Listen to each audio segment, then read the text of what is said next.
Governor Newsom, welcome back to The Issue Is in D.C. for the first time. Washington D.C. Don't boo. Don't scream. I know we're here. I know we're home soon. It is wild to be here, but the sort of opening question is, what does this trip actually do for the people back at home? It's about bringing money back home. I mean, at the end of the day, you got to show up, you got to make a case, and there is billions, hundreds of billions of dollars that's out there that hasn't been sent to states large and small across this country. People are converging to get these dollars, these competitive grants, and we got to make sure we show up and deliver for the people of California, particularly in one area disproportionately. With all the stimulus money, a lot of it went out. Categorical, meaning everyone got a percentage based on population. But there's a lot of competitive grants in transportation, notably.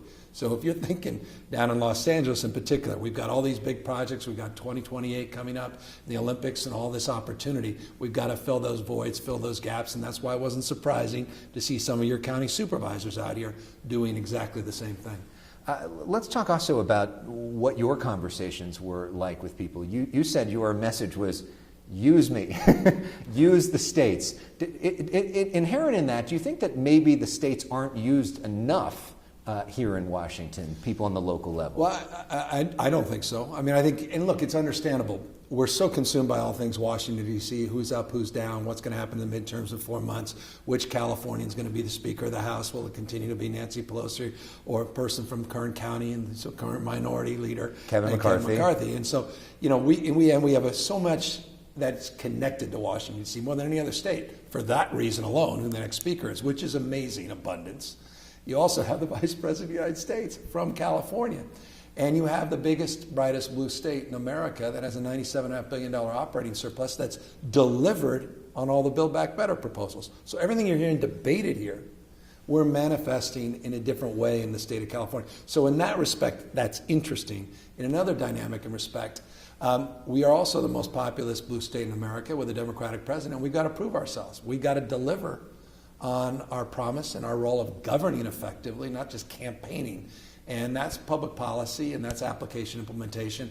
And I'm here to talk about those partnerships, including just meeting with Susan Rice, the domestic policy director, reminding her that we're about to do 3.5 million college savings accounts using the stimulus money that the Biden administration provided Californians. $2 billion of savings accounts, up to $1,500 for every low-income Californian. That's a big deal, and it's an example of why we're here, highlighting good things and then filling gaps.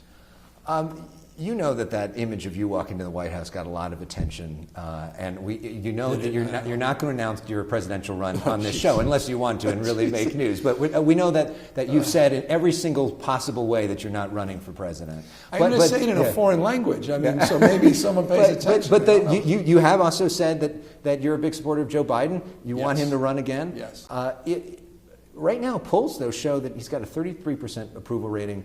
2/3 of Democrats don't want him to run. You've been critical of the Democratic Party before. What more can the party do specifically to support him so that if he does run again, he wins? So I have a couple observations. I was with another elected official with you at the Summit of Americas in Los Angeles a few weeks ago. His lower poll rating than Biden, Justin Trudeau. You look at Macron, right? I mean, leading stuff in this environment after 2 years of the coronavirus, supply chain issues, international inflation, not just unique to the United States of America. It's tough. It's a difficult time. People are angry, frustrated. So being in positions of power and influence, by definition, are challenging. And in some ways, you know, you're 40 or 50% approval. That's remarkable under the circumstance. All of that is situational. That said, just keep doing your job, trying to be the best person you can be. Don't be ideological. Be open argument, interested in evidence. Don't wake up with a closed fist, but an open hand at the same time. And this is an answer to your question, you have to also recognize what you're up against. And right now, we're up against the ruthlessness of a Republican Party. And I say that not naively. I don't say that even blithely. That's not a cheap shot. You see what's happening to all the progress we've made in the 21st century. All of the rights that we in many ways have taken for granted that have been afforded since the 60s are being rolled back in real time. This is a totally different moment. And we have to wake up with a different mindset And not just old mindset in terms of just a collaborative mindset, a cup of tea, and everyone's going to work together to get along, figure ways to advance the collective cause. And that's where the party needs to come in. Democrats need the Democratic Party, not the president, not a speaker, not an elected office holder. The party, the infrastructure, I think has to organize with more ferocity of focus, more determination to set the agenda, set the course, and put the other party on the defense. They are dominating the narrative. The facts aren't on their side, but they're dominating the narrative. And in this world right now, you dominate the narrative, you win. And that's what I'm worried about, and that's what I'm expressing. So what is the narrative that Democrats should be saying, and how should they be going about that? Well, forgive me. I mean, I think it's nice to know as a taxpayer that the state of California did the opposite of what Alabama. I think they opened a big prison with their stimulus money, and we're opening college savings accounts for 3.5 million people. I think maybe a positive alternative agenda is expressing that as a value proposition. And I bet 99% of people listening right now, if anyone is listening, didn't know that. And that's my responsibility, but I also think it's an opportunity for the party to highlight some of these things, but moreover, highlight what these guys are doing. I did it at the speech a couple days ago. You were there. I don't know that even you knew this, and you know a lot. 1,586 books have been banned in this country in the last 12 months. 204 in the state of Florida, over 700 in Texas. I mean, that's incredible. These gag laws that are passed, 19 of them in 15 states. This is a serious moment. It's not just what happened to the EPA, which is serious, not just what happened to gun safety as relates to the Supreme Court, it's crazy, and what's happened obviously with choice, but it's what's happening underneath at the state level. And we need to focus on the good, and in that framework, what's going wrong, the bad. And obviously you're contrasting California with Florida as well. That ad came out about Ron DeSantis from your re-election campaign. Yeah. An ad aired in Florida before it aired in California. I mean, unless someone was on vacation, not a great ROI, but I appreciate the point. What was behind that? What was the idea there? And for people that say it looks like you're running for president because you're running that, what do you say? That was an ad from a frustrated father of 4. A son whose mom worked to raise money for aid to adoption of special kids, someone who works to get people with intellectual disabilities in positions of influence in state government, who was disgusted by governors of Florida, Ron DeSantis, for attacking the Special Olympics and threatening them with tens of millions of dollars in fine. I couldn't take it anymore. Going after the gays, going after people, othering other people across the spectrum, going after vulnerable minorities, and I can't take it. And so that was just an expression, and forgive me, it was personal in this context. Everything that I think our state is about, that I'm about, our values, they're going after them. They're coming after you, us, all of us next. And they're winning. He's succeeding. And I felt needed to be called out. And so I used a little bit of the campaign money to spare you from a campaign commercial in California, which you'll have plenty. I assure you in the next 4 months, trust me, they're coming. I'm not taking anything for granted. As an expression of our values, because I'm proud of our state. I said, come to California. It was a point, hey, you know what? It's about time to have our backs up. I love our damn state. I love the state of California, our values. And you know what? Every night I turn on Fox News, One American News, they're bashing California. It's, you know what, kind of nice to defend this state, especially in those states taking advantage of us and taking cheap shots at vulnerable people. That's what that was about. Forgive the long-windedness. Have you ever met Ron DeSantis or talked to him? No. What would you say to him? Stop being a bully. Stop belittling people that look differently, act differently, love differently. Who the hell are you? Stop. Stop threatening people. Stop being so coercive. It's not power over. Power, dominance, aggressive, fear-mongering.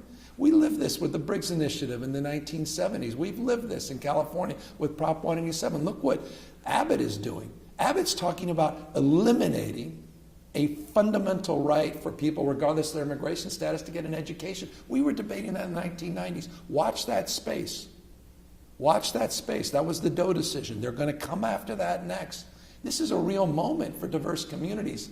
And it's not just, again, DeSantis. It's Abbott. It's Kentucky. It's South Dakota. You go down the list. These red states, there's a ruthlessness. And they have an agenda. And we need to wake up. We're not connecting all the dots in ways we should. And I'm not looking to be the white guy on the white horse. I'm not trying to run the party. I'm trying to run the most diverse and the most magnificent state in our union.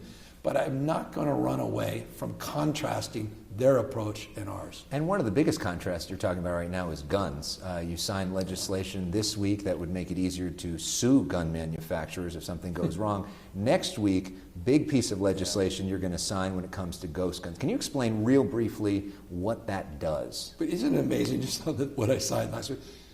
Every industry that has a product that leads to injury is culpable for that, or at least has some exposure liability, not the gun industry, because they bought us off. They bought politicians off. Finally, we stood up to that, what we refer to as PLACA, and now we're giving people the opportunity to sue these gun manufacturers. I'm really proud of that legislation in the legislature. Next week, it's a big one. Greg Abbott, and forgive me again, everyone's like, not another state, but this is important. Wake up. I think people need to wake up what's going on. Everybody refers bleakly references, reminds themselves, perhaps if they take the time to remind themselves of what happened on abortion before the Roe decision. And that was what Texas was doing, something called SBA, private right of action to sue for aiding and abetting as it relates to the abortion and its procedure. It was clearly unconstitutional, but it went to the Supreme Court. The Supreme Court had an opportunity to say as much, and they said the opposite. Private right of action for individuals. Well, they said nothing, right? They said, we're not going to decide on it right now, but you can keep going with it. Keep going. Right. So they allowed it to go forward. Yeah. I, at the time, casually said, well, if you're going to do that and allow for that, you're going to allow that to go forward on the issue that will put women's lives at risk, we're going to use that same process to save people's lives. And we work with the legislature, Bob Hertzberg, who did an amazing job shepherding this bill forward, and I will have the opportunity of signing this bill that we worked hard on, that's modeled after that. And it will allow private right of action to people to take AR-15s, weapons of mass destruction and war, that's the only purpose of them, and ghost guns off the streets in California. It's a big deal, and that is an interesting constitutional question.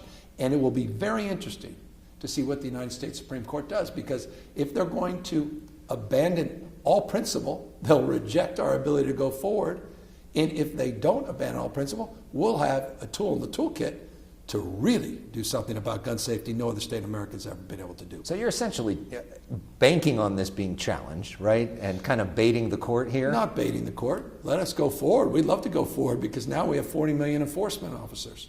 I mean, that's a remarkable thing. We can get these dangerous weapons off the streets. We don't have police officers to do that. I mean, you think that's a good thing, though? I mean, yes. These are illegal guns. The state of California has a ban on these guns. The ghost guns are deadly. You see what's happening in LA County. Yeah. The most conservative sheriffs and police chiefs and law enforcement officers saying these ghost guns are out of control. They're untraceable. They're killing people. We got to get these things off the streets, but we don't have the resources to do it. This gives us resources we've never had. So no, I'm hoping it goes the way of SB8, but I don't trust the veracity. I don't trust the character of this Supreme Court. I think it's an extremist. I really do. I think this court is way off course, way out of touch with the American people, the Constitution, and I think it's going to be an interesting path. Are you for packing the court or adding judges or anything? I'm not for no other reason than we'll have a court in 10 years after other parties that'll be larger than people. Congress. Yeah. Nobody wants that. No. Quick note about last week, you went on a trip to Montana with your family. It was not illegal. It was not against the rules. Thank you. But it does bring up the question, though, about these red state travel bans. The LA Times came out saying that they should go away. A public policy question, does it make sense to still have those in place? I honestly have given that even 2 seconds of thought. It's never been an issue. I mean, we have, my kids went to see their grandparents in the state and I got married, and of course my daughter's name is Montana, as we do every year. Never been an issue on our own dime. That's around state-funded things, and they conflated it and made it a political issue. But it's an open-ended question. I get, happened previous administration, they signed this in the law, and it's on abortion, not just LGBTQ issues. I get it. When I was mayor, we had a few of these things. It's an open-ended question. Obviously, it's brought to the fore. I'm not sure I'm the best, most objective person at this moment to decide. I'll leave it to more objective minds. A couple of news items of the week from back at home. LA County looks like it's about to put in a mask mandate back when The rest of the state is not. Yeah. Does that make sense to have certain parts where you can literally go across the street, you got to wear a mask, and other places where you don't? Is that a good policy at this point in the pandemic? Well, look, localism is determinative. It's just a bottom-up frame. At the end of the day, I keep reminding people, because I keep reminding myself, California is the size of 21 state populations combined. The conditions up in Northern California near the Oregon border are very different than they are in the southern part of the state. And so I do believe in regional approaches. I do believe in flexibility at the local level. Now you see the exact opposite, mandates denying flexibility at the local level coming out of other states. We believe in a different approach. So I think that needs to be tailor-made through the elected process and the deliberative process at the local level. I do think that's more appropriate. The state of emergency has been way rolled back, but there is still some of that in place. Any end date for that? Yeah, I mean, yes, but I'll tell you, thankfully, we have it in order. Let me give you an example. Every test, PCR test that we get, the state law requires a doctor to sign off on each test before you get that test result, without the state of emergency. Just think about that. Hundreds of thousands of tests a week. Would take how many weeks would it take to get your test results back if we didn't have that state of emergency? The ability to have flexibility at the local level to move testing, as well as having surge staffing capacity. It wasn't just a few months ago. We had over close to 3,000 out-of-state staff that we had to bring in. Is incredibly important, particularly on the basis of this new variant that's going back up. Otherwise, we've rolled back 90+% of all the critical provisions, and I think under the circumstances, there's wisdom to maintain. But couldn't you just change the law on the testing? Thank you, and I like keep that? telling legislature, especially some of these folks out there outraged, and they didn't even introduce legislation to change it. I mean, you can't make this stuff up.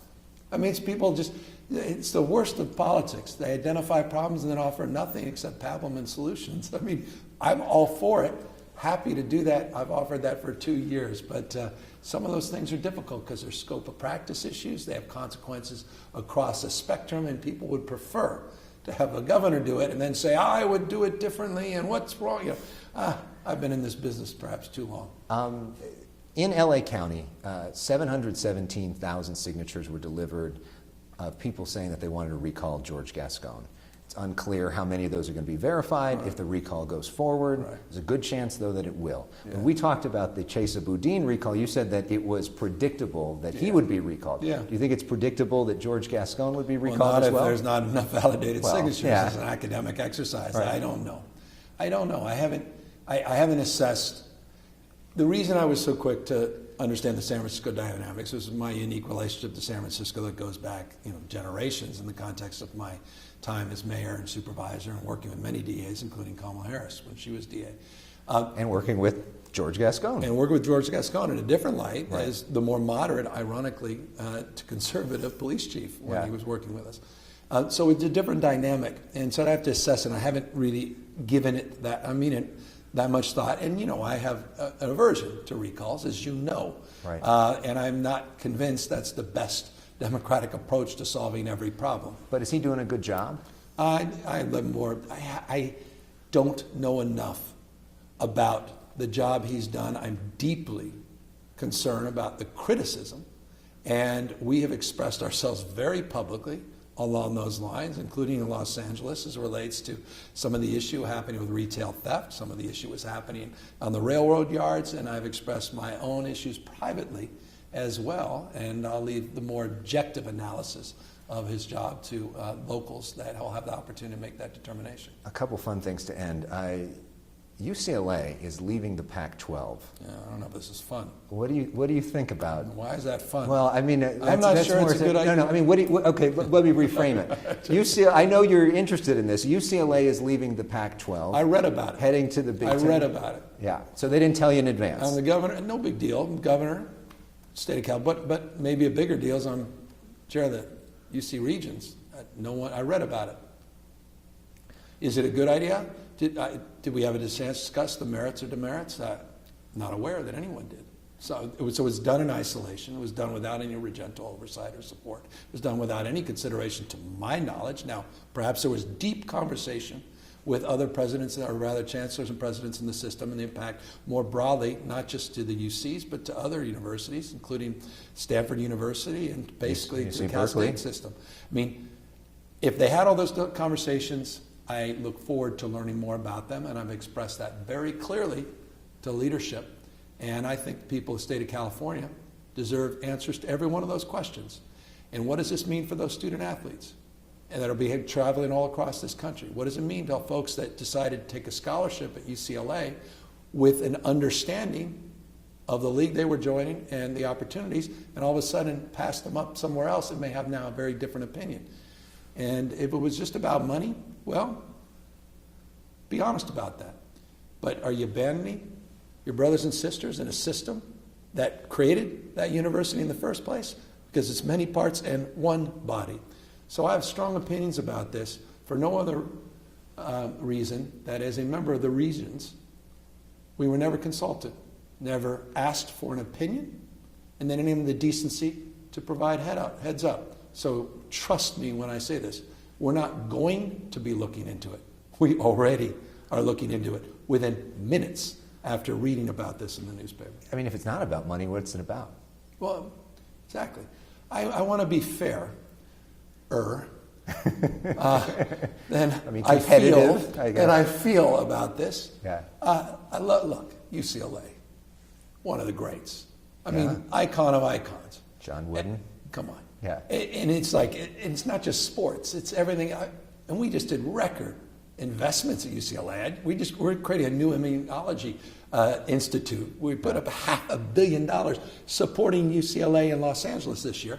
And you'd think even on that basis, as a champion for that investment, they would at least made a phone call or a text message before to say, hey, just want to give you a heads up, here's what we're thinking. Don't worry, it's not going to impact Berkeley, it's not going to impact the rest of the system. We've got their back because we recognize we're a public university. And our top priority is the public students and our student athletes, or is it athlete students? I don't know. And we're going to get to the bottom of it. Well, and I don't mean this to create controversy. I don't mean this to create stress. I think just my expression of this is going to create more stress, but they also know my private conversations, and they won't be surprised. Well, as a USC grad, I'm just glad that your anger is all at UCLA and not at USC. Well, private institution could do things differently, right? There we go. I'm going to be more fair. So we talked recently with your wife about her documentary, which was great. It's really great, and I think it's more important for men to watch that even than women, as I said in the interview with her. It's called Fair Play. Yeah. It's all about the idea of men getting more involved in the housework, in the idea of caring. And I'm not being uncomfortable here by moving around, so don't read into my body language. So, but she talked a little bit about your role there. How...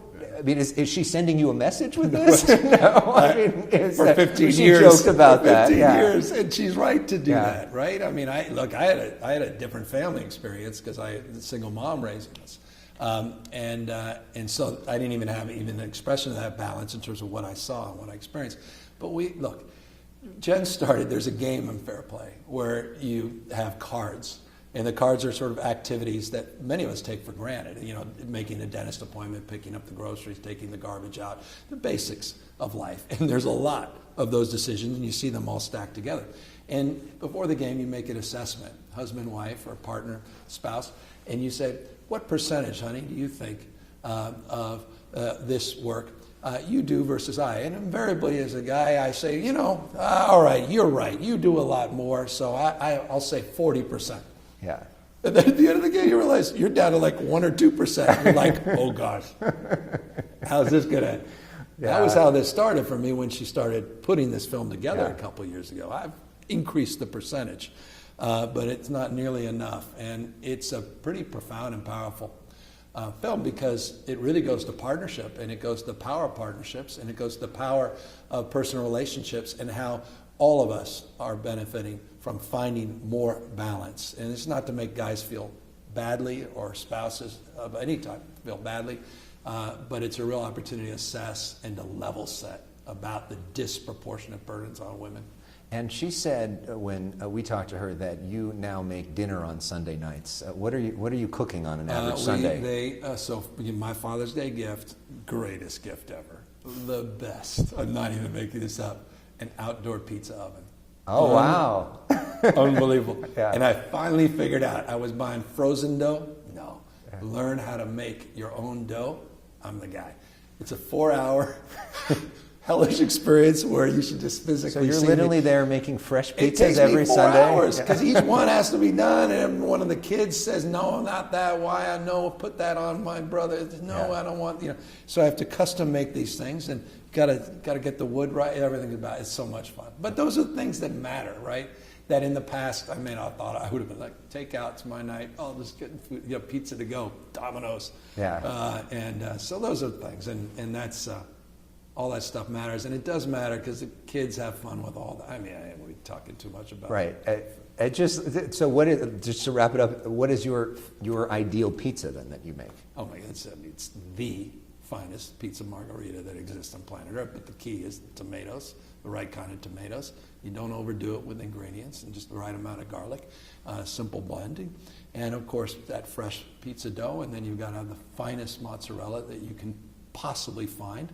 And then you pull a few, you know all this. Well, and then a little bit of Parmesan, everyone figured, but the oregano, whatever the other type is, not the regular Parmesan. Well, I'm officially putting in the interview request for the next interview. This is the worst description of the damn pizza I've ever heard. No, next time. I had arugula salad, a master class in arugula salad. Okay. Master class with lemon, olive oil, a little bit of avocado, salt and pepper, very healthy, fresh. Excellent. We do this on the Food Network the next time. Governor Gavin Newsom, thank you so much. And now I'm hungry. I don't know. You're about to order a pizza but not get mine. I get it. Thank you very much. Really appreciate it.